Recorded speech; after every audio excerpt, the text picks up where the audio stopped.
Today I'm going to be showing you guys how to make this ridiculous and insanely good Skillet S'mores Brownie.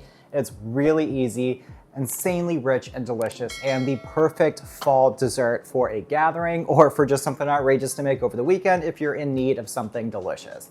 The full recipe is in the description, so don't you worry, you guys are gonna love this recipe. You're gonna start with some all-purpose flour and granulated sugar, some powdered sugar, cocoa powder, a little bit of salt, and whisk it together in a large bowl. You're gonna add some vegetable oil, some water, large eggs, and vanilla extract, and use a spatula to stir this together. It is a very thick, fudgy batter.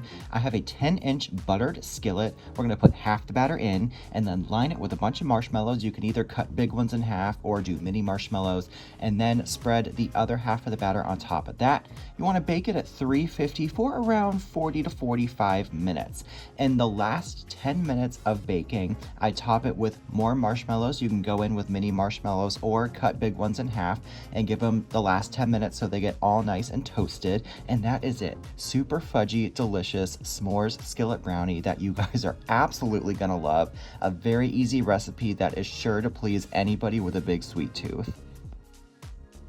I told you, that was simple. Doesn't even take too long in the oven either. And I love to top it with marshmallows in the last 10 minutes of baking so those get all nice and golden brown on top of this. And I'm telling you guys, I've already eaten half of this. It is stinking delicious and it is really, really rich. So make sure your sweet tooth is ready for that because that's gonna give you a whole moment right there.